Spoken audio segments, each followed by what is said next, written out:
Years. At one point, the longest they went without a show was 7 years.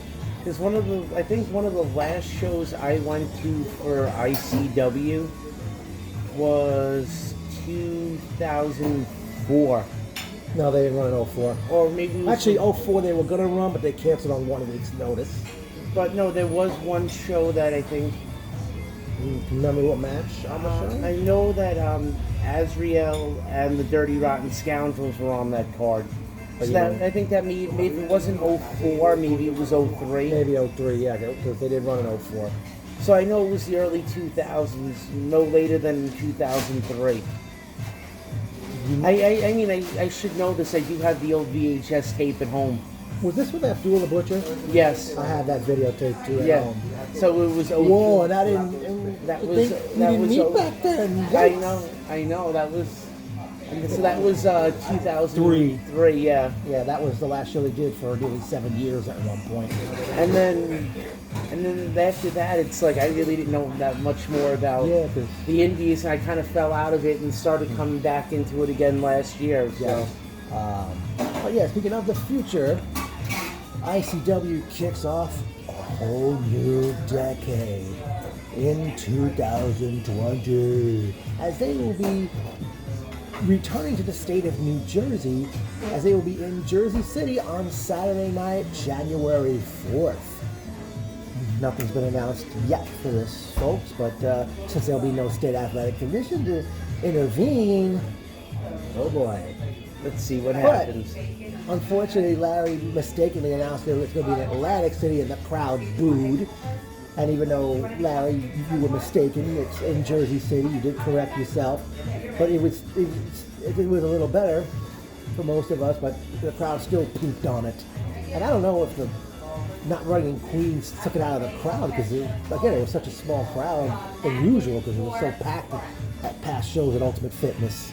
I guess it's the whole thing about the fire safety issues and whatnot. Yeah, that's what I think. I wouldn't be surprised if the State Athletic Commission. But it seems like with ICW, big crowds, small crowds, the crowd is always into every ICW show. Well, yeah, I mean, that's how much of a product this is. I mean, like I said, this, truth be told, this was the first indie I followed. Wow. Yeah, I kid you not. Back in 2002, 2003, when I was doing indie shows with Brad and his wife Margaret before they had gotten married, a majority of the shows we had done were ICW shows. Oh man, do you remember what was your first ICW event? I don't remember.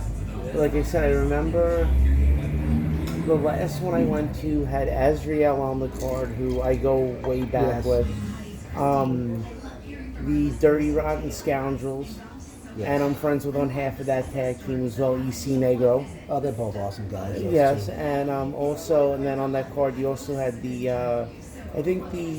that show, the Dirty Rotten Scoundrels, wrestled, I believe, the Christopher Street Connection, Buffy and Mace. And that show, I remember this, that I got kissed by Buffy. Oh, wow. Okay, well, let me think, because my first ICW event was January 2002. It was Low-Key against Sabu. I don't know if you remember being there yourself, if you were there. I probably was, but it's such a long time. Okay, well, let me take it. Low-Key versus Sabu. There was an awesome three-way match with Nova, who later became Simon Dean, Xavier, and Red, before everyone said he was amazing. That was an awesome match. It's too bad that very match is not on YouTube somewhere. I have that show on videotape, but that awesome Red Xavier Nova three-way match, I'm surprised nobody bothered to put that on YouTube anywhere.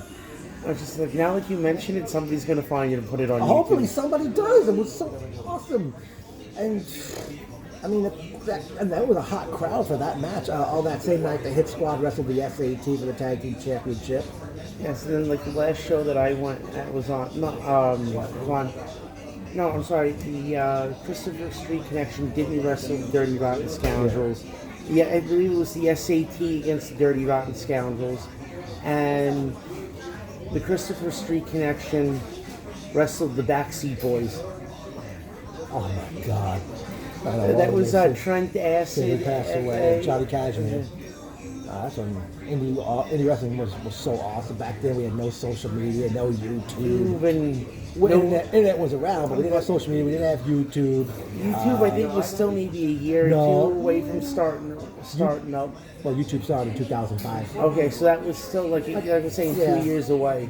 I know, but it was such an awesome time. And it was long before a lot of the promotions of today sprouted.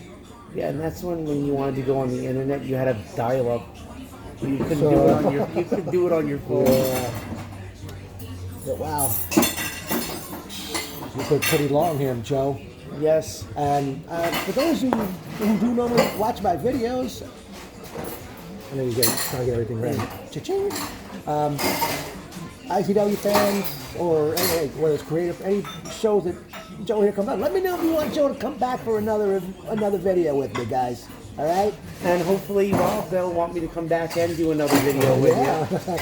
This has been something, especially with my first time doing this, like, where we got to turn our heads instead of having the thing right at us and such. It was good because who knows if both of us would have fit on each side of this table, you know? Because we're both a couple of big fellas. Yeah. So, Rob, I just have to shake your hand and say thank you for having me for this video. Yeah, and thank you for and hopefully I'll be back again for another video someday. Okay, but we got to wrap this up. So, those wonderful 3 letters, not too loudly. ICW, ICW, ICW, ICW. I don't know about Joe, but I should be there January 4th in Jersey City, New Jersey. I'll see what happens. All right.